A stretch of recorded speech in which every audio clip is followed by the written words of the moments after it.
제가 목회를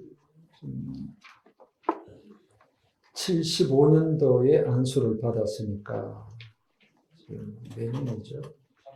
네, 37년. 37년 됐는데 지금 민원교회에서는 32년 됐고요. 아예 제가 시작부터 어떤 갱신이라는 주제를 갖고 제가 목회를 한 건 아닙니다. 또 갱신이라는 주제가 굉장히 무겁습니다. 그래서 우리 교회 갱신을 위한 목회자 협의회를 시작할 때에 박한원 목사님 같이 시작할 때에 이 제목을 걸었어요. 그러니까 조금 무겁게 느껴졌어요. 갱신이라는 건 뭔가 제대로 안 되기 때문에 제대로 되자는 거니까 이 제목 때문에 욕을 많이 얻어먹었습니다. 이 교경의 멤버 아닌 교단 안에 다른 이제 목회자들, 야, 너 따라 갱신이라 누구 보고 갱신하는 소리냐 말이야. 그런 욕도 많이 얻었습니다. 그래서 한 10년 전인가 그 전쯤에 옥 목사님 계실 때 우리 그 제목 바꾸자 그랬어요. 회의 명칭을. 이 갱신하는 게 너무 우리를 짓누른다. 그래서 회의 이름을 바꾸려고까지 했습니다. 그런데 못 바꿨어요. 왜냐하면은 이 교갱협이라는 이름이 너무 보편적으로 많이 알려져 버렸기 때문에 이걸 바꾸면 또 이상해진다. 그래서 못 바꾸고 지금까지 오고 있습니다. 교갱협을 시작하게 된 배경은 그렇습니다. 1995년 어느 가을인 것 같아요. 옥하는 목사님 저한테 전화를 하셨어요.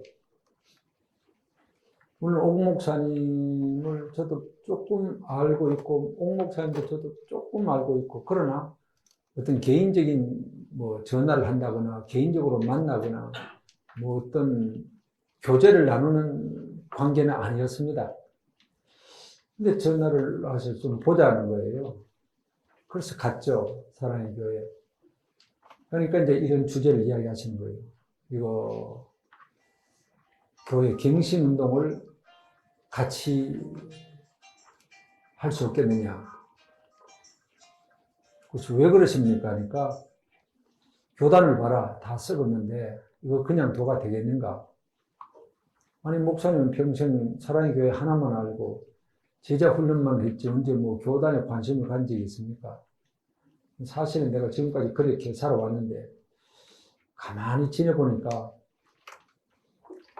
개교의 제자 훈련 그것 가지고는 안 되겠더라. 교단이 썩어지는데 그래서 내 교회 괜찮다고 해서 괜찮은 게 아니고 다른 교회도 괜찮아야 된다. 그래서 옥 목사님 하시는 이야기 가운데 그런 게 있어요.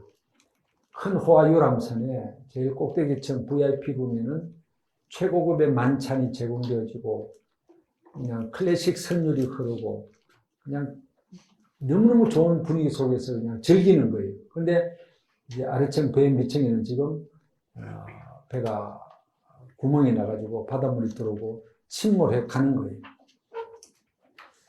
근데 나는 지금 제일 꼭대기에 있으니까 좋은 음악 듣고 좋은 음식 먹고 괜찮다. 그렇게 할 수는 없지 않느냐. 그런 이야기를 많이 하셨어요. 그러면서 내 교회뿐만 아니라 한국교회 전체, 좁게는 우리 교단, 더 나아가서 한국교회 전체가 바로 되고 건강해야지 내 교회만 괜찮다고 해서 괜찮은 게 아니다. 다 같이 침몰한다. 지금 우리가 피부적으로 느끼고 있지 않습니까? 뭐 도가니 때문에 막 1차적으로는 그 학교가 문제겠지만 배경이 깔린 것이 기독교이기 때문에 기독교 전체에 대한 비난이 있고 기독교 전체가 지금 어려워지고 있거든요. 또 뭐 개교의 문제를 다 이야기는 못합니다. 뭐 그 교회 목사가 잘했니? 뭐 지금 반대하는 세력이 잘했니? 그것까지는 난 잘 파악을 못해요. 그러나 싸우고 있다는 것이 지금 매스컴을 통해서 막 나오고 있지 않습니까? 뭐 강북에도 있고 강남에도 있고 뭐 싸우는 교회가 뭐 돈이 어쩌니 뭐 여자 문제가 어쩌니 하고 막 이렇게 떠들어대니까 누구의 옳고 그름을 떠나서 그 여파가 그 교회만 미치는 것이 아니라 한국교회 전체에 미치고 있단 말입니다. 그러니까 이게 한교회가 잘 되고 괜찮다고 다 괜찮은 것이 아니라 한국교회 전체가 다 건강하게 잘 돼야 된다는 그런 당위성을 우리가 느끼게 됩니다. 그런 당위성 때문에 이제 옥하는 목사님이 교회 갱신운동을 벌이자.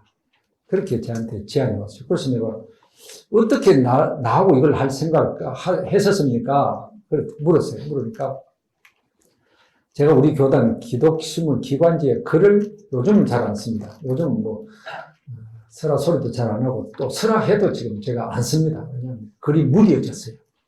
60이 넘어가니까 무뎌져요. 무뎌진 글은 별 가치가 없어요. 전곡을 찌르고 그냥 독자가 읽고 참 속 시원하다 해야지 두리뭉실하게 은혜스럽게 쓴 거는요. 읽거나 마는 거예요. 아무 효과도 없어요. 그래서 글을 좀 썼어요. 그냥 뭐 미안하지만 총회장을 비롯해서 교단 정치하는 어른들, 내노라는 사람들 여지없이 막 들이치는 거예요. 그냥 대리만족하는 거죠. 다른 목회자는 그거 읽고 야 속 시원하다. 그런 글을 많이 썼어요.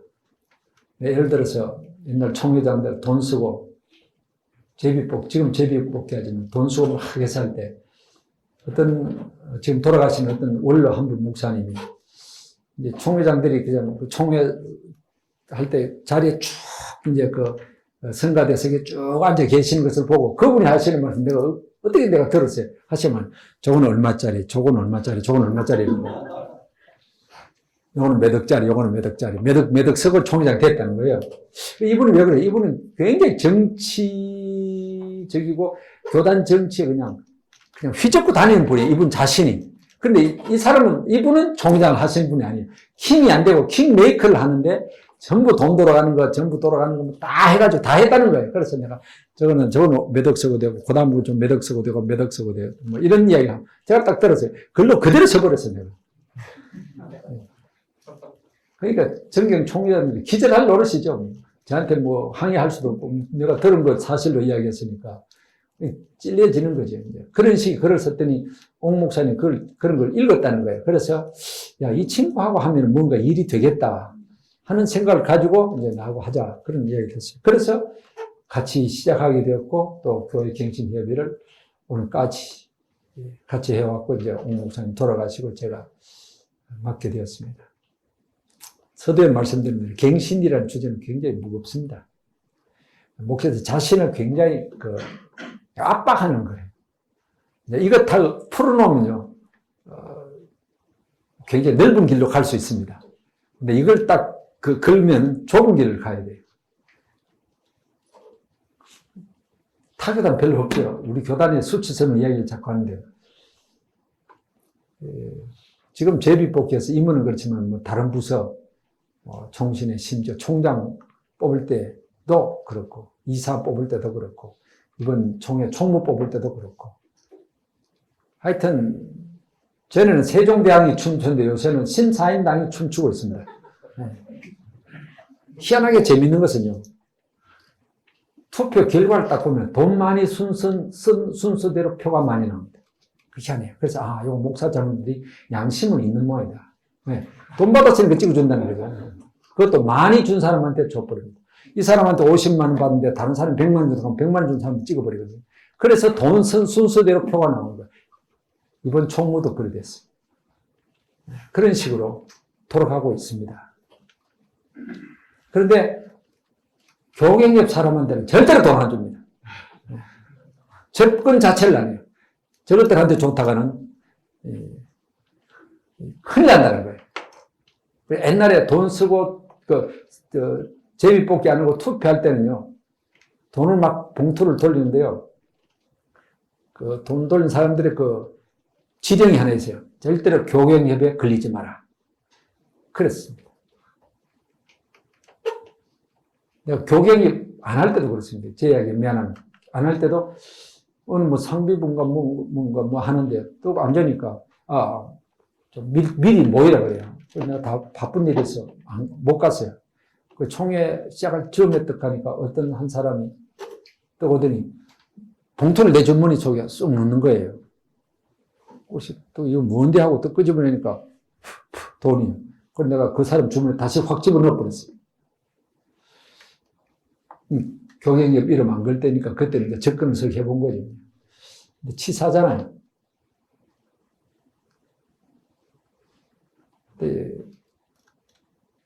제비뽑기가 좋은 거냐, 또 뭐 바꾸자는 것이 어떠냐, 뭐 그런 논란이 있습니다만, 제비뽑기가 결코 제일 좋은 제도는 아닙니다. 돈 안 받고 깨끗한 투표가 제일 좋은 제도고, 그게 안 되니까 부끄럽게 제비뽑기 하는 자체가 부끄러운 겁니다. 저는 그렇게 생각합니다. 의식개혁이 일어났어야 돼요. 그래서 막 전단지 막 돌렸습니다. 돈 받고 하지 말자 막 돌렸습니다. 안 되더라고요. 최기철 목사님이 총회장 하실 때 막 회개하자고 말이에요. 총회 현장에서 대구 동북교회에서 총회할 때 막 회개했습니다. 하나님 뭐 우리가 돈 받았습니다. 돈 줬습니다. 회개하자. 그 회개의 효과가 딱 1년 갑니다. 무슨 말인지 모르겠어요? 그 다음 총회 때까지 갑니다.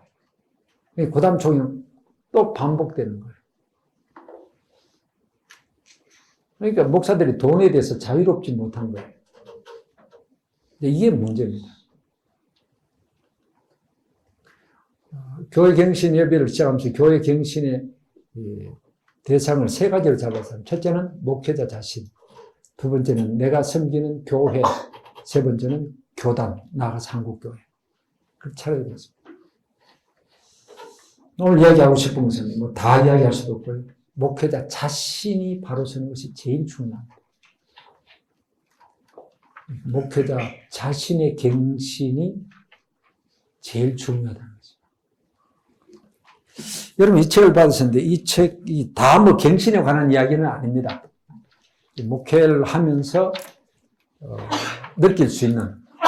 그럼 갱신은 뭐 여러 가지로 뭐 신학적으로 좀 뭐 리뉴얼이나 리포메이션하고 뭐 신학적으로도 막 규정하고 있는데 저는 그렇게 복잡한 신학적 어떤 의원적 이야기보다 간단하게 갱신이 뭐냐? 바로 하자는 겁니다. 그 원리는 성경 원리대로 바로 하자는 거죠. 9가지 주제가 있지만 그 가운데 첫 번째 주제를 먼저 생각해 보겠습니다. 목사 자신의 문제거든요. 목사가 문제입니다. 그래서 정체성을 이야기하는데 도대체 목사가 뭐냐 하는 거기에서부터 모든 문제는 시작이 되어집니다. 목회자가 내가 누군지를 알지 못하는 가운데 목회를 하고 있기 때문에 문제가 돼요. 나는 누구인가? 혹은 목사는 도대체 어떤 존재인가? 또 나는 왜 목사가 되었는가? 이 질문에 여러분이 간단하게 대답할 수 있습니까? 나는 누구인가? 목사다. 목사는 무엇하는 존재인가? 그 다음 대답이 그렇게 쉽게 간단하게 나오지 않습니다. 그리고 나는 왜 목사가 되었는가? 이걸 더 정확하게 표현하면요. 하나님께서 왜 나를 목회자로 삼으셨을까? 그에 대한 정답을 이야기할 수 있으면 바로 목회자가 될 수 있습니다. 그런데 부끄럽게도 이런 질문에 대해서 정확하게, 자신있게, 떳떳하게 대답하지 못하는 경우가 많이 있다는 것입니다. 성경이 말하는 목회자들이 있습니다. 뭐 여러 가지 표현들이 있죠. 그건 다 일일이 할 것도 없고 가장 핵심적인 것을 한마디로 말하면 목사는 목자입니다. 목사가 뭐냐? 목자라는 것입니다. 왜 이것이 강조되어지느냐? 오늘날 목회자가 목자적 마음이 없기 때문에 문제가 된다는 거죠. CEO라는 말을 많이 하죠. 저는 그 책을 읽지 않았습니다. 예수 CEO. 그 책이 나온 이후로 목사를 공공하게 CEO라고 표현하는 경우 참 많이 있습니다. 우리가 교회를 이야기할 때 교회는 유기체다. 고린도전서 12장 그렇게 말하죠. 그러나 동시에 사역을 위해 존재론적으로 볼 때는 유기체가 맞죠. 그러나 사역적인 의미에서 볼 때는 교회는 조직을 가진 조직체입니다. 조직이라고 했을 때 소위 수장, 매니지먼트하는 그런 사람이 필요하겠죠. 그런 면에서 그것을 강조하다 보니까 CEO라는 그런 것을 가집니다. 그러나 그보다 더 중요한 것은 목사는 목자라는 사실입니다.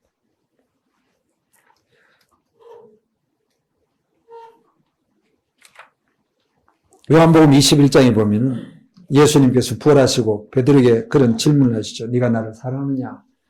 거듭 3번 질문하신 뒤에 그때마다 내 양을 먹이라, 내 양을 치라, 그런 표현입니다. 양을 먹이고 치라. 목사가 뭐냐? 목사는 목자입니다. 베드로전서 5장 1절에서도 또 사도행전 20장에서도 같은 표현을 우리가 찾아볼 수 있습니다. 혹은 나는 선한 목자라는 요한복음 표현 속에서도 목사는 목자라는 것입니다. 여러분 신학교에서 배웠겠습니다만 목사라는 말을 헬라 단어가 포이멘이죠. 신약 성경에 18번 나옵니다. 포이멘이라는 단어 자체가. 여러분 가진 책 30페이지입니다. 18번 나옵니다. 그 중에 한글 성경을 번역할 때 17번은 목자로 번역했습니다. 포이멘이라는 단어를. 그리고 한 번만 목사로 번역했습니다. 에베소서 4장 11절에. 그래서 한글 성경에 목사라는 말은 딱 한 번 나옵니다. 목사라는. 그러니까 목사가 뭐냐? 목자죠. 우리가 목축을 하지 않기 때문에 목사에 대한 개념 그렇게 쉽게 포괄적으로 떠오르지 않습니다만 유대 나라는 목축이 주축이었기 때문에 목자라 그러면 쉽게 이해가 되어지는 것입니다. 목자로서의 목자는 무엇을 할 것인가? 목자로서의 목사는 첫째는 양떼를 먹이는 사역입니다. 먹이는 사역, 좋은 꼴을 먹여야 되죠. 그것이 목사가 하는 기능 가운데 가장 중요한 기능입니다. 그것이 곧 설교 혹은 말씀 가르치는 것. 하여튼 하나님의 말씀을 양떼들에게 어떻게 공급하느냐. 지난 시간에 설교에 대해서 들었습니다만 참 중요한 거죠. 좋은 꼴을 먹인다는 것. 좋은 꼴을 배불리 먹으면요 만족해버립니다. 목회를 할 때도 그렇습니다. 목사의 설교를 통해서 만족해버리면 교인들은 별로 투정을 하지 않습니다. 그러나 설교를 통해서 영적인 갈증을 해소하지 못하면 짜증을 내는 거예요. 그렇기 때문에 목사의 사역 가운데 가장 중요하다 그럴까요? 그것은 설교 사역입니다. 그래서 어떤 사람은 설교에 생명을 건다 그런 말을 하는데 생명을 걸 것까지는 없습니다. 목숨 하나인데 설교 못한다고 해서 죽을 일은 없잖아요. 중요성을 강조하지만요. 어떤 사람은 나는 설교에 생명을 건다. 여러분, 설교에 생명을 걸지 마세요. 목회 자체에 생명을 걸어야지, 목회하다가 죽어야지, 설교 준비하다가 죽는다. 그건 저는 포괄적이 아니라고 봅니다. 더 포괄적인 것은 목회 자체는 생명을 걸 만한 가치 있는 일임에 틀림이 없습니다. 그러나 그 목회 전 사역 가운데 한 부분인 설교 요런 붙들고 죽을 이유는 없다는 것입니다. 그러나 중요하죠. 예. 여러분이 담임 목사에 대해서 해보면 압니다. 내가 그날 참 은혜로운 설교를 했다고 느껴지고 교인들이 은혜를 받는 것을 느끼면은 일주일 내내 목사도 기분 좋고 설교들은 교인도 일주일 내내 기분 좋습니다. 그리고 웬만한 일에서도 별 투정을 하지 않습니다. 당회를 하더라도 장로님들이 은혜를 충만하게 받아버리면요 회의가 쉬워집니다. 그런데 은혜가 도무지 안 돼요.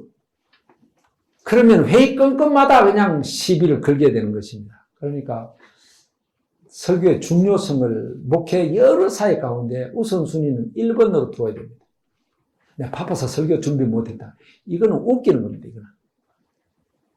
제일 못난 소리가 내가 너무 바빠서 오늘 설교가 부실했다. 어떤 사람은 설교 강단에 서서 겸손하게 근데 여러분 늘 쌀밥 잘 먹으시지만 오늘 보리밥 먹었어요. 그렇게 무책임한 목사가 됐어요. 요새는 보리밥이 영양식이지만은 이제 다르게 말하면 여러분 지금까지 늘 좋은 한 상 가닥가닥 잘 먹고 했지만 오늘은 그냥 된장하고 김치입니다. 그걸 먹으려고 말고 앉아 있겠습니까? 그런 소리 하면 돼 설교자는. 설교자는 나는 지금 최선을 다해서 준비했다. 그리고 하나님께서 오늘 이 시간 내게 은혜를 주시면 풍성하게 난 먹일 수 있다. 기대한다. 그런 자세로 해야죠. 설교 교만할 일은 아니지만. 하여튼 먹이는 사역에 정말 비중을 많이 두고 우선순위에 1번으로 두어야 돼요. 다른 무엇 때문에 설교가 소홀해졌다. 이것만큼 무책임한 목자는 없어요.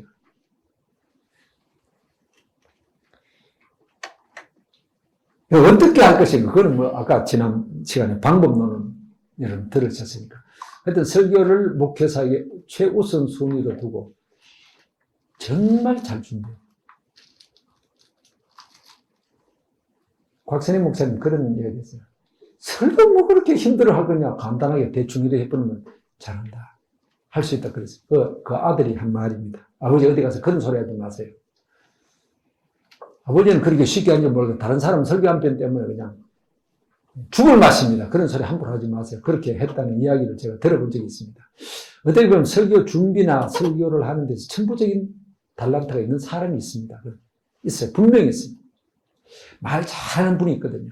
거기가 설교를 말 잘한다고 되어지는 것은 아닙니다만, 그래도 의사 전달에 있어서 전달 기법이 아주 탁월한 사람이 있어요. 달변가가 있습니다. 그 중에 한 분이 곽선임 목사입니다. 대한민국이 공인하는. 근데 옥하는 목사님 스스로 말했어요. 나는 달변가가 아니다는 것이죠. 곽선임 목사는 너무 달변가야. 막 부럽다. 그분은 좌중에 앉아서 사적인 자리에서도 한 90%는 자기가 이야기 다 해버려요. 저는 몇 차례 이제 사적인 자리에 같이 앉아있겠지만 그렇게 많이 하는데, 옥하는 목사님 이야기 한 90%는 광 목사님 이야기하고 자기는 아마 앉아 듣고 있다. 옥하는 목사님 말이 많은 분은 아니고 달변가가 아니거든요. 준비하는데도 거의 그냥 심혈을 기울이시는 분입니다. 그런 차이가 있어요. 설교를 어떻게 하면 잘할 것이냐. 저는 두 가지가 설교뿐만 아니라 목회사역 전반이 하나는 전부적으로 받고 태어나는 사람이 있습니다. 재질이 있는 사람이 있습니다. 다른 하나는 노력입니다. 천부적인 재질이 탁월한 사람은 노력이 조금 덜해도 잘할 수 있지만 천부적인 재능이 없다고 생각되는 사람은 노력을 그만큼 더 많이 해야 됩니다. 하여튼 생명 걸 것까지는 아니지만 하여튼 목자의 최우선 책임이 좋은 꼴을 양들에게 먹인다. 거기다가 둬야 된다는 것입니다. 두 번째는 양들을 인도하는 것입니다. 양의 특징이 청각은 발달되는데 시각이 발달이 안 되어 있습니다. 앞을 전혀 못 봐요. 그러나 귀는 희한하게 발달한 것입니다. 그런데 어디로 갈지를 몰라요. 그래서 길 잃은 양의 비유가 그렇습니다. 자칫 길을 잃어버립니다. 어디가 길인지를 모르거든요. 반드시 인도자가 필요합니다. 그리고 목자는 반드시 앞에서 가야 됩니다. 그리고 이끌어 가야 된다는 것입니다.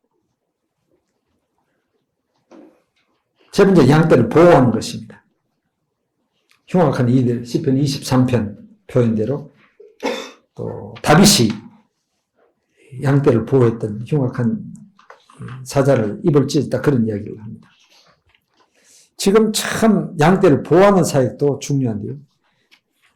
양떼를 도둑질하는 게 참 많이 있습니다.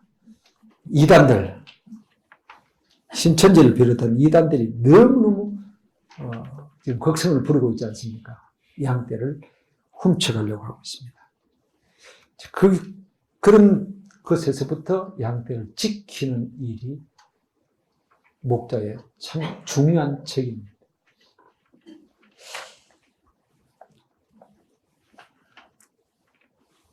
저 뒤에 좀 언급하고 있습니다. 양떼를 훔친다 그러니까 이런 생각이 납니다. 목회자 윤리 가운데 팔마가 이야기하는 목회자 10계명 가운데 제1계명이 남의 양을 도둑질하지 말라는 것이 있습니다. 양 도둑질 하지 않아야 됩니다. 목회자 윤리입니다. 근데 소위 지금 큰 교회들이 양 도둑질 참 많이 합니다. 이 큰 교회 목사들 회개해야 됩니다. 양 도둑질 하는 사람. 주일날 다른 교회, 심지어 다른 교회 예배당 문 앞에 버스를 갖다 대놓고 교인 실어가는 사람들, 못된 사람들이며 아주 비윤리적입니다. 내 배만 채우겠다는 거예요. 내 교회만 크게 만들겠다는 거예요. 그건 아니잖아요. 할 수 있는 대로 교인들 나르지 않아야 됩니다. 교회가 뭐 신방용이나 다른 용어로 버스가 필요한지 모르지만 주일날 교인을 수송하기 위해서 버스 사는 것 저는 개인적으로 반대하는 사람. 전철 타고든지 승용차 타고든지 지하철 타고든지 올 것이지. 멀어서 뭐 불편하고. 그러면 가까운 동네 교회 가지 왜 또 억지로 오냐 이 말이에요. 교회 개념은 지역교회입니다. 저는 그렇게 뭐 하기도 하고 생각합니다. 교인이 어디 멀리 이사 갔어요. 멀리 이사 가버렸어요. 그래서 목사님, 가까운 교회를 가야 되겠습니다. 그렇게 이야기합니다. 그건 딱 한마디만, 그래도 저에게 오셔야죠. 딱 한마디만. 그건 인사치레예요. 그래서 속으로는 가라는 겁니다. 가서 가까이서 모든 집회 참석하고 신앙생활을 잘해라. 이단에 안 빠지는 것 같으면, 이단에 빠지지 않는 것 같으면, 우리 교회면 구원인데 다른 교회도 구원이 있는데, 보내줘야 될 거예요. 지역교회 개념. 캐톨릭이 그렇고요. 본래 유대인의 회당이 그렇지 않습니까? 안식일에 갈 수 있는 그 거리가 있습니다. 오리. 그래서 동네마다 회당이 있지 않습니까? 그 사람들 내 회당 의식이 없습니다. 내가 이사가고 머무는 그곳이 내 회당이에요. 너무 치열하게 숫자 노름, 숫자 경쟁. 불신자 전도하지 왜 남의 양떼를 훔쳐올 것입니까? 지금 어떤 목사들이 개척한 지 몇 년 만에 1000명을 돌파돼. 웃긴 소리 하지 말아요. 그래놓고 지가 무슨 능력 있는 듯이 자랑하는데, 전부 양도덕질이에요, 그거. 그렇지 않습니까? 불신자 몇 %는 되겠어요? 전부 양도덕질하는 못된 놈들이에요. 못된 놈이야, 못된 목사들이에요. 치사하게 그런 짓 해서는 안 됩니다. 양도덕질 하지 말아요, 여러분들. 앞으로 기성교회를 담임하시든지 절대로 양도덕질을 하지 않겠다. 그래서 지역교회, 특히 한 지역에 있으면서 옆에 있는 교인들이 올 때는 사양해야 됩니다. 저는 그것을 원칙으로 갖고 있습니다. 멀리서 이사오면 받아요. 그러나 바로 옆에 교인이 왔다. 그럼 가세요. 전에 한번 그런 적이 있습니다. 수년 전에. 그 동네에 어떤 통합적 교회인데 분규가 났어요. 그래서 젊은 청년이 3사람 왔어요. 부부. 젊은 부부, 30대. 그래서 등록을 받았다고 그래요. 그래서 내가 그 목사님한테 물어봤어요. 그런 사람 받으면 안 되죠. 돌려줘야죠. 그러는 거예요. 그래서 제가 새신자 담당하는 우리 목사님께 가라 그래라. 그러니까요. 욕을 하고 가더래요. 세상에 이런 교회 처음 봤단 말이야. 등록을 안 받은 교회가 어디 있냔 말이야. 그래서 갔어요. 한 몇 달 있다가 그 3가정 가운데 한 가정이 다시 왔어요. 와가지고 제발 등록 좀 받아달라는 거예요. 본교로 다시 못 돌아간다. 받아달라고 그래요. 그래서 그 사람은 받아줬어요. 저는 지금도 이 원칙은 갖고 있습니다. 물론 행정적으로 하는 과정에서 약간의 착오가 생기는지는 모르지만 하여튼 동네 사람, 동네 교회가 교인이 오면은 안 받는다. 할 수 있는 대로 안 받는다. 이게 이웃 교회가 과거에는 경쟁 관계였습니다. 네가 더 잘되나 우리 교회가 더 잘되나 그럴 것이 아니라 공생 관계를 가져야 됩니다. 우리 교회도 잘 되고 당신 교회도 잘 되고 그래야지 옆에 있는 교인 빼앗아 가지고 내가 채우겠다. 그건 아주 잘못된 거죠. 소리 많이 갑니다. 그 다음에 양떼를 격려하고 회복시키는 사역입니다. 목자의 마음을 가졌는가 제일 중요합니다. 내가 목자적인 심령을 갖고 있는가. 목자적인 심령이 뭡니까? 원주인 대신 하나님을 사랑하는 겁니다. 원주인 대신. 두 번째는 양떼를 사랑하는 마음입니다. 그런데요, 목회를 오래 해보니까 자꾸 양떼에 대한 어떤 목자적인 심정보다도 자꾸 관리자로 자꾸 전락하는 그런 느낌 자꾸 들어요. 하나의 좋은 관리자, 매니지먼트만 해버립니다.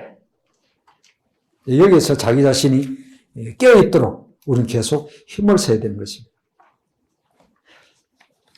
여러분, 찰스 제퍼슨의 디모데서 나오는지 모르겠습니다. 목사라는 책 혹시 있으면 한번 읽어보십시오. 그 괜찮은 책입니다. 목사, 목자. 그것이, 참목자상, 리차드 백스도의 참목자상과 거의 같은 흐름을 하는 참목자상도 아주 좋은 책이죠. 목사의 기본적인 자세를 가르쳐 주기 때문에.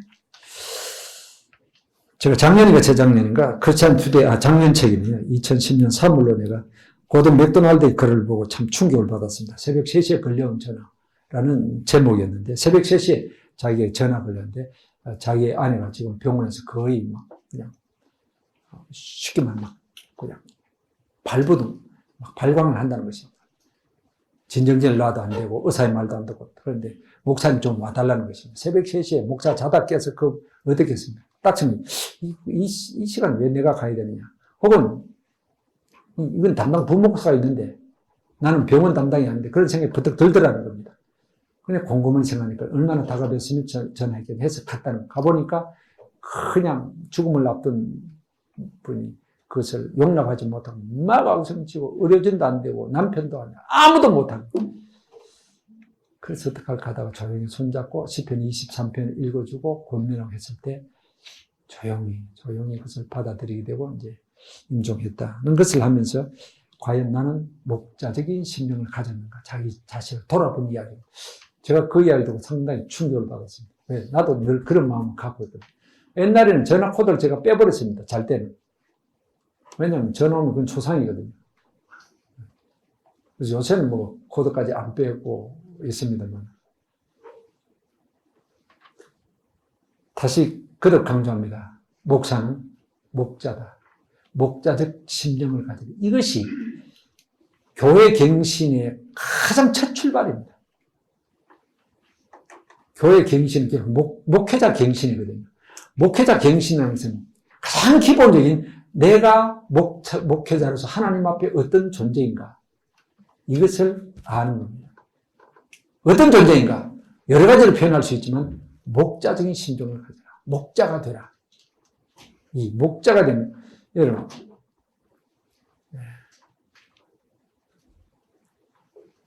내가 어떤 사람이 되는가 하는 것과 내가 어떤 능력을 갖고 무엇을 할 수 있는가 결국 두 가지거든요. 근데 이 능력은 차이가 있어요. 그러나 내가 어떤 사람이 되어야 되는가 하는 것은 같이 할 수 있고 이거는 바로 되어야 되는 것입니다. 그게 뭐냐? 목자로서의 목사. 나는 평생 목자적인 심령을 가지고 목자로서 일생을 살겠다. 그 마음으로 사역하면은 거의 내 자신 하나님 앞에 받은 소명에 대해서 부끄럽지 않는 그런 것을 할 수 있다. 그렇게 생각이 되어집니다. 두 번째 건 갈등 문제인데 이건 갱신하고 직접적인 관계는 없습니다만은 목회를 거의 다 부교육자니까 뭐 아직까지 담임 목사의 경험을 하지 않으면은 요 주제도 피부적으로 덜 느끼게 됩니다. 그러나 뭐 부교육자도 이런 갈등을 경험할 수 있습니다. 했을 것입니다. 목회 사역에 무엇이 제일 어려운가 이런 질문하면요 설교가 제일 어렵다. 그런 이야기가 참 많이 있습니다. 틀린 말은 아니에요. 저는 27살에 목사 돼가지고 28살에 담임 목사를 시작한 사람입니다. 그것도 위인 목사를 담임 목사. 그때 내가 신학교를 졸업하고 부교육자 시절, 담임 목사 초년병 시절 제일 힘들었던 게 신방이었습니다. 젊은 놈이 꾸부정하게 성경산속 옆에 끼고 나이 많은 여전도사님 와가지고 꾸벅꾸벅 떠는 집집마다 들으면서 뭐 인사 이거 정말 못하겠더라고요. 이거 안 하면 안 되나 싶은 생각이 들 정도로 그때는 참 힘들었어요. 지금도 신방은 저에게서 참 힘든 일 가운데 하나입니다. 그러나 진짜 어려운 것은 인간관계입니다. 목회가 뭐냐? 뭐 여러 가지를 신학적으로 정의합니다만 목회 경험적인 측면에서 정의하자면 목회는 인간관계다. 그것이 그냥 단순한 인간관계가 아니라 영적인 인간관계. 영적인 것을 매체로 해서 영적인 인간관계를 맺는 것입니다. 근데 이 인간관계라는 것이 쉽지 않아요. 그 인간관계가 잘못되어질 때 생겨지는 것이 갈등입니다. 갈등은 인간관계 속에, 인간관계를 맺는 어느 곳이든 다 있습니다. 혼자 살 때는 갈등이 없어요. 그러나 두 사람 부부 갈등이 있죠. 부모와 자녀와의 갈등이 있죠. 목회를 하면 교인들과의 갈등이 있죠. 조직교회가 되면 당회가 갈등입니다. 갈등을 일으킵니다. 그것 때문에 탈진이 되어지는 거예요. 그 갈등을 내가 극복하지 못하면 번아웃 때문에 탈진이 되어버려요. 그래서 목회가 힘든 거예요. 사람 다루기 때문에 힘든 거예요.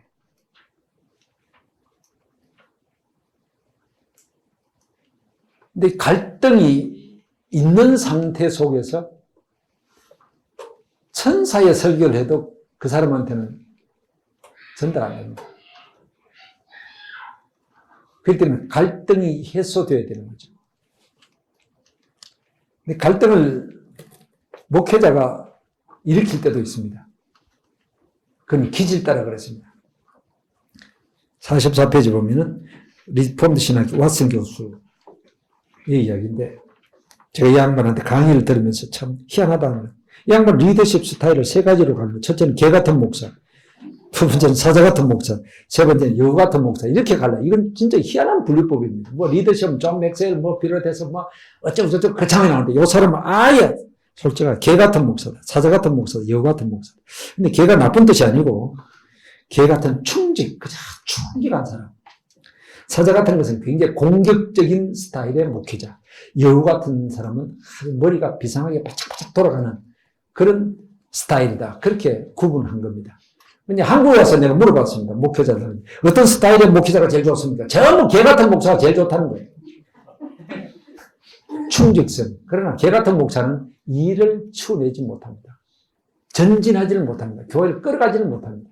그저 주어진 충직만 하지. 사자 같은 목사는 일을 처는다. 예배당 건축도 하고 선교사도 보내고 막 합니다. 그런데 이 사람은 갈등을 많이 일으켜요. 강하게 끌어가다 보니까 부딪히는 일이 많다는 거예요. 여우 같은 목사는 좀 머리가 비상한 목사, 상황 파악을 잘하고. 그런데 이것이 어느 것이 좋으냐 문제는 아닙니다. 어떻게 보면은 목사는 이 세 가지 스타일을 복합적으로 가져야 되는 거죠. 어떤 데는 사자같이 나와야 됩니다. 어떤 데는 개같이, 어떤 데는 여우같이. 복합적으로. 이것을 그럼 언제 어느 때에 개같이 나오고 어느 때에 사자같이 나오고 할 거냐. 그건 자신이 판단해야 돼요. 이거 정확하게 판단하고 잘하는 사람이 목회 잘하는 사람이에요. 이걸 갖다가 잘못해버리면은 이 사자같이 나와야 될 때 개같이 해버리면은 이거는 뭐 아무것도 안 되는 거고 개같이 나올 때 사자같이 하면 이거는 완전히 싸움판이 되어버리는 거고 언제 어떻게 여우를 만들어낼 것인가. 이것은 자신의 목회 현장, 내 자신의 스타일, 그리고 해야 될 삶, 그리고 상황, 이 모든 것을 종합적으로 다 파악해가지고 이것이다 하고 이제 결론을 내고 해야 되는데 그 결론은 다른 사람이 내줄 수 있는 게 아니고 자기가 내야 돼요. 이것을 잘하면은 목회가 평탄하게 잘 되어 갈 수 있다. 안 그러면은 사사건건 문제를 일으킵니다. 우리가 어떤 이런 생각을 가질 때 있어요. 나는 막 갈등이 있다. 그래서 나는 목회를 잘 못하는구나. 아닙니다. 갈등을 일으킨다고 해서 목회를 잘 못하는 것 아닙니다. 왜냐하면 예수님도 갈등을 일으켰거든요. 바리새인들 얼마나 싸웠습니까? 화 있을진저. 뭐 성전에 가서 막 상을 되었고 이건 갈등입니다. 이거는. 갈등이 자체가 잘못된 건 아닙니다. 모세도 시내산에 올라갈 때 내려오니까 뭐 금송아지 숭배가 난리가 났습니다. 그냥 금송아지 막 집어 던지고 난리가. 이 갈등이거든요. 바울도 갈등을 겪었습니다. 마가를 데리고 갈 거냐 말 거냐 두 번째 전도 여행이 아니라 바나바하고 막 엄청나게 싸웠습니다. 그래서 니하고는 다시는 안 됩니다. 갈라질 정도로. 바나바가 옳습니까? 바울이 옳습니까? 바나바는 비교적 갈등을 덜 일으킨 사람입니다. 근데 바울은 아닌 건 아니다 이거죠. 누가 맞고 틀린 거 아닙니다. 스타일의 차이예요. 맞고 틀리는 문제가 아니라 스타일의 차이입니다. 갈등이 있는 것이 정상입니다. 갈등이 있는 것이 정상이지, 묻으면 갈등이 없어요. 죽으면 갈등 없어요. 그러나 살아있다면 이건 갈등을 피할 수가 없습니다. 문제는 교회 안에서 했던 갈등이 일었을 때 어떻게 할 것인가 하는 것입니다. 그것이 컨플릭트 매니지먼트, 갈등 관리론입니다. 몇 가지 제가 예를 제시했습니다. 이게 다는 아니고 52페이지 보면 갈등 상황 이렇게 대처하라. 첫째는 될 수 있는 대로 화평을 도모해야 됩니다. 이게 성경에서 가르칩니다. 너희들이 화평을 도모하라. 얼마나 평화의 사람이 되라. 화평케 하는 자는 복이 있나니.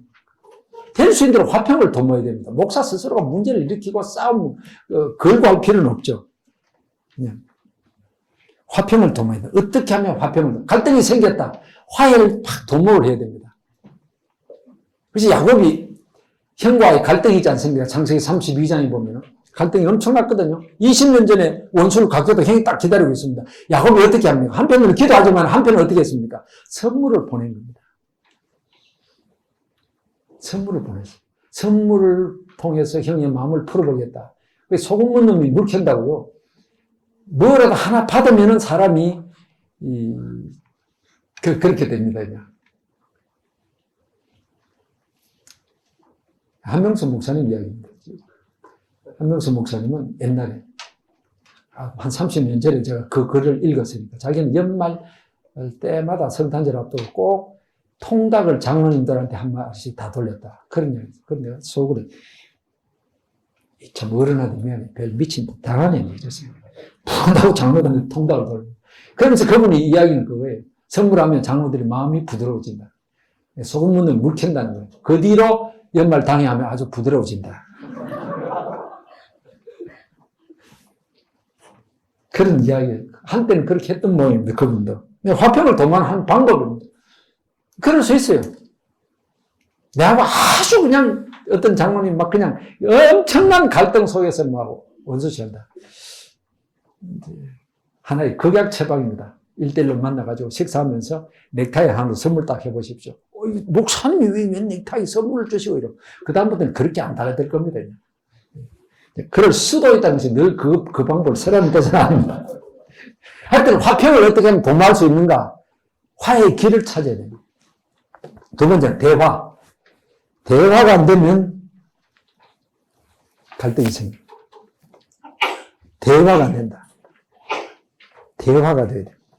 바벨탑이 실패한 이유는 대화가 안 됐기 때문에 그렇습니다.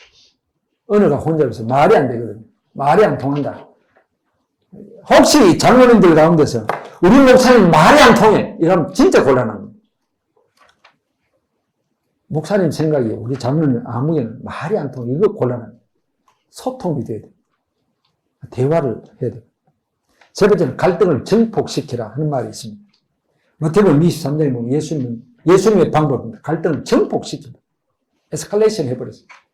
화 있을 때 이 외식하는 자들은 펑 터들. 예수님 때로는 화평을 도모하셨지만은 때로는 이 갈등을 폭발시켜버렸습니다. 폭발시킴으로 해소를 했다는 것입니다.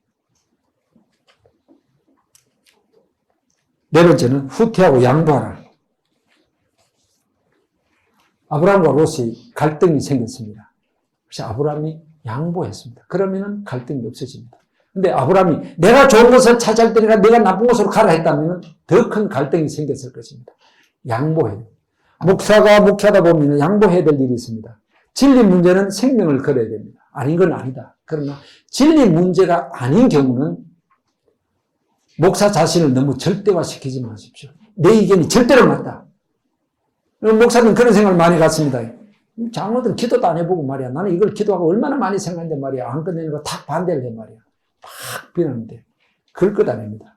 지나고 보면요. 내 생각이 틀렸다는 경우가 참 많이 있습니다. 우리가 생각할 때, 목회를 할 때 항상 세 가지를 생각해야 됩니다. 첫째는 합법성, 합리성, 효율성입니다.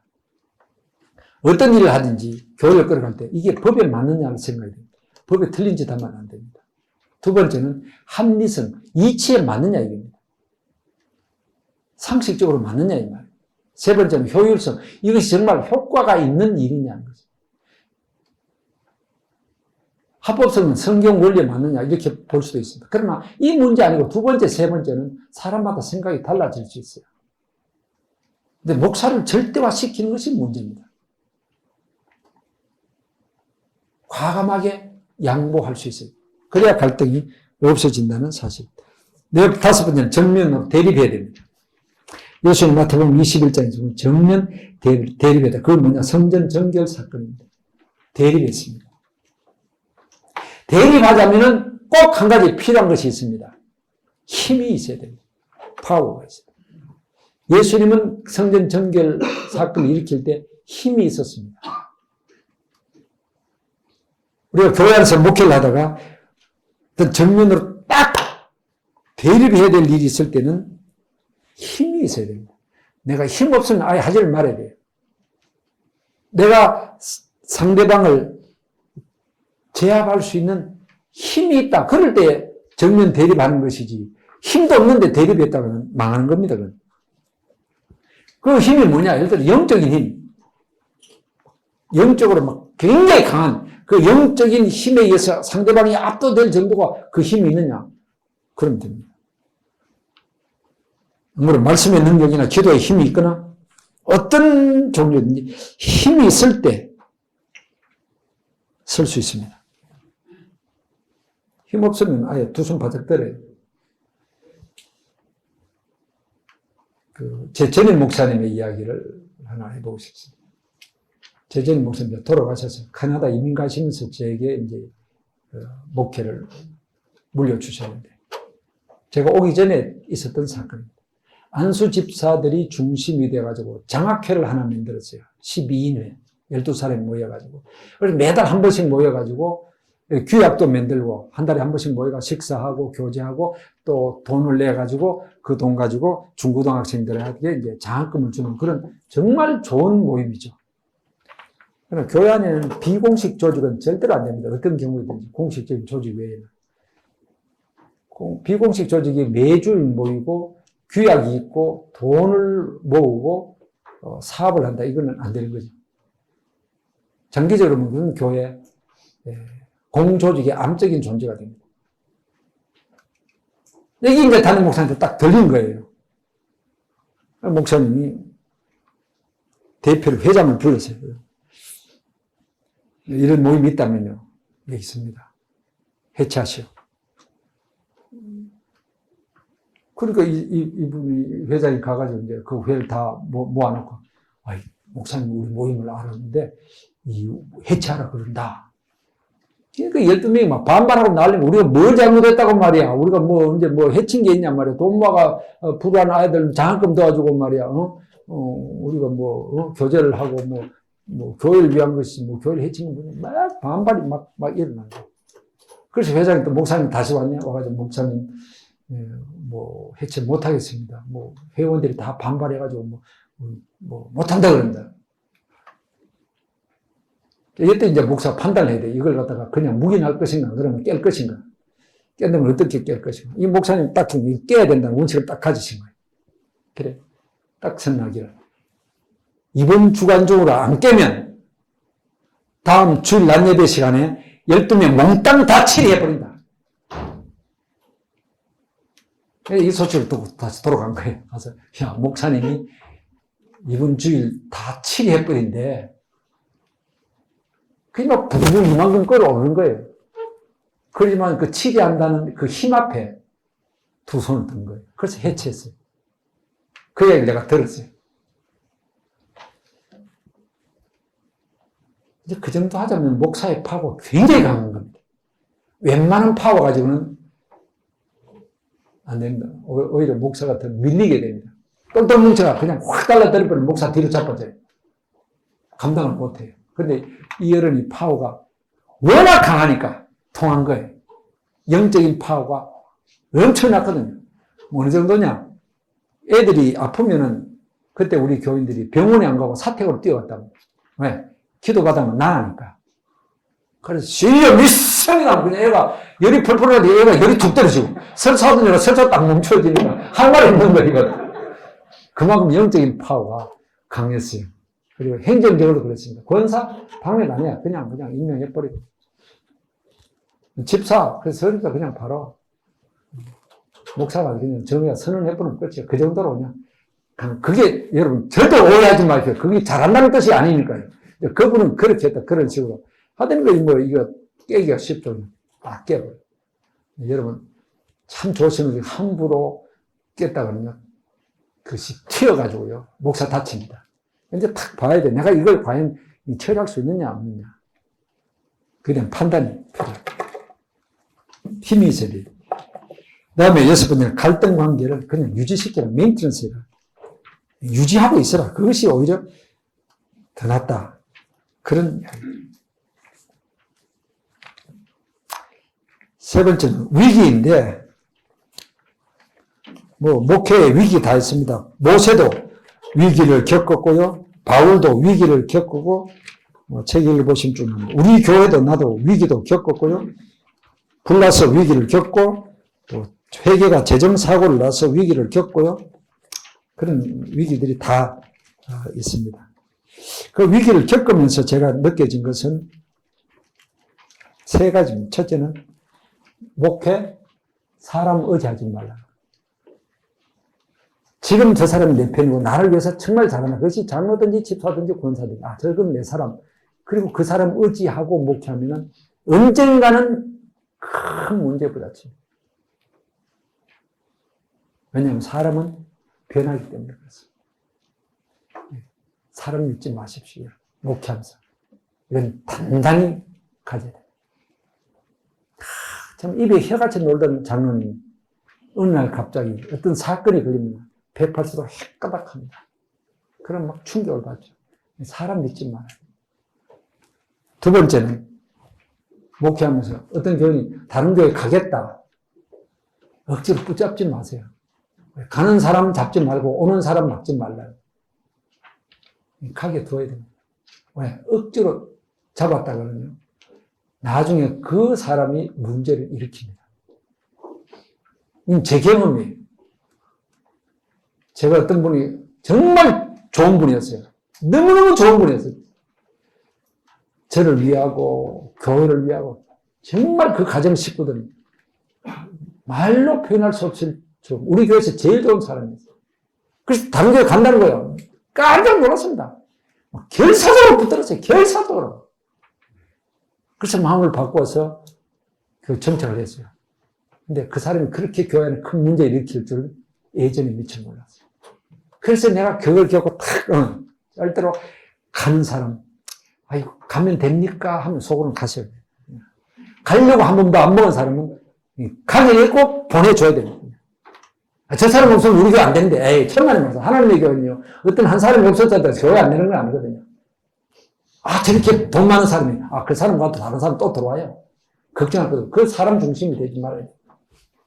세 번째는 말 조심, 목사가 말 조심.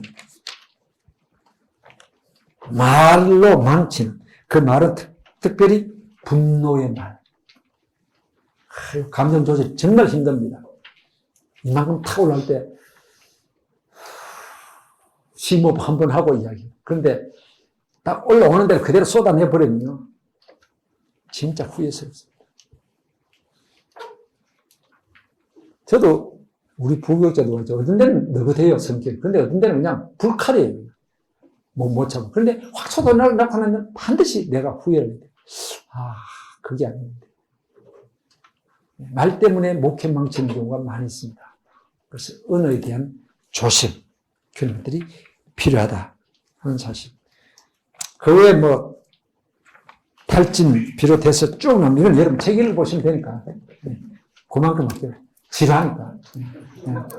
오전 2시간 여러분 강의 듣고, 설교하는 사람은 힘이 안 됩니다. 그냥 앉아 듣는 사람은 진짜 힘들어요. 내가 경험해보니까. 앉아 강의 듣는 게 참 힘듭니다. 혹시 여러분이 질문할 거 있으면 제가 아는 범위 안에 대답을 하겠습니다.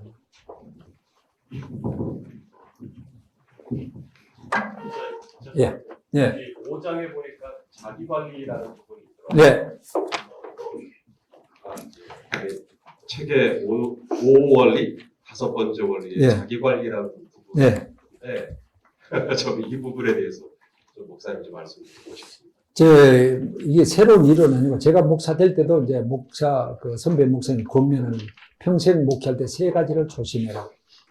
첫째, 여자 조심하고, 둘째, 돈 조심하고, 셋째는 명예 조심해라. 이거 걸리면 넘어진다. 그런 이야기를 했었어요. 이 세 가지는 지금도 변함없이 적용되는 원리다. 목사가 걸려 넘어지는 것이 이 세 가지 문제 때문에 걸려 넘어집니다. 절대로 돈에 대해서는 깨끗해야 돼요. 여자, 절대로 둘이 만나는 일은 없어야 됩니다. 마누라 외에. 상담할 때도 둘이 있는 것 조심해야 되고요. 그래서 나는 어떤 목사님이 자기 교회 여집사고 둘이 저녁 먹는 걸 받아서 한번 신해서. 그래서 내가 아는 목사님인데 저분 사모님 아닌데 싶은데 둘이 먹더라고요. 저는 그런 걸 보면 겁이 들컥나요. 근데 그분은 괜찮게 먹는데 저는 그것도 조심해야 된다. 이건 지나칠 만큼 조심해야 됩니다. 왜? 없는 것까지 말 만들어내는 것이 교회 안의 이야기인데 조그마한 것도 있으면 얼마든지 침소봉대 되어지거든요. 그러니까 지 마누라 외에는 절대로 가까이에서는 안 됩니다.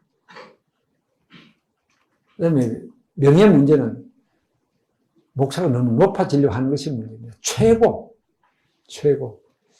근데 이 명예 문제는 나이가 들면 들수록 더 생기는 것이 이 명예에 관계되는 거죠. 총회장 된다고 왜 돈을 갖다가 10억, 20억, 30억씩 씁니까?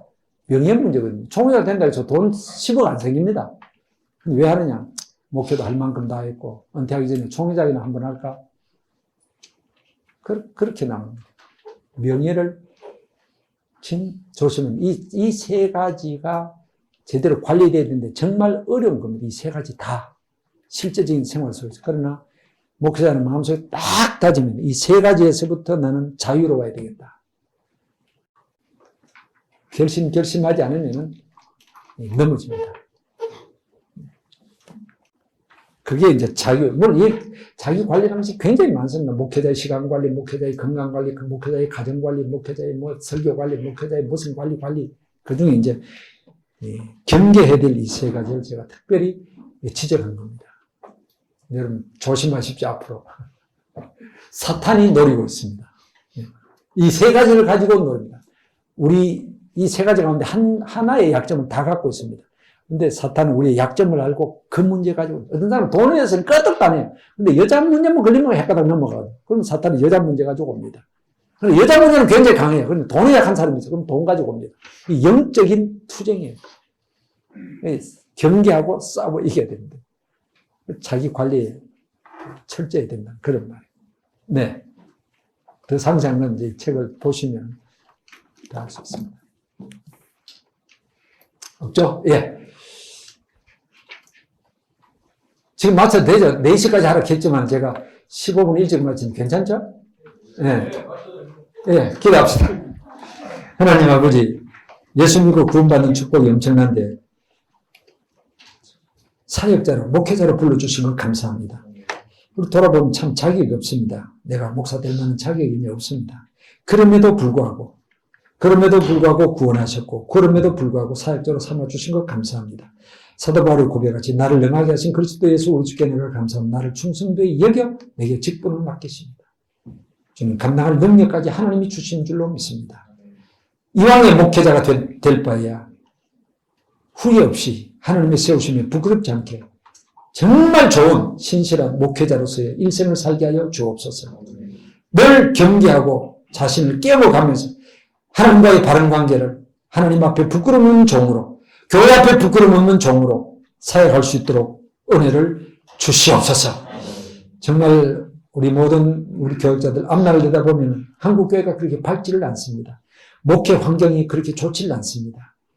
그러나 하나님이 함께 하시고 하나님이 불러주셔서 모세의 손에 들렸던 그 능력의 지팡이를 주셔서 능력 있는 사역자 되게 하여 주시옵소서. 우리의 사역을 통해서 내가 섬기는 교회, 한국교회가 더 나아지게 하여 주시옵소서. 오늘 한국교회 환경이 너무너무 어렵습니다. 하나님 긍휼히 여겨 주시옵소서.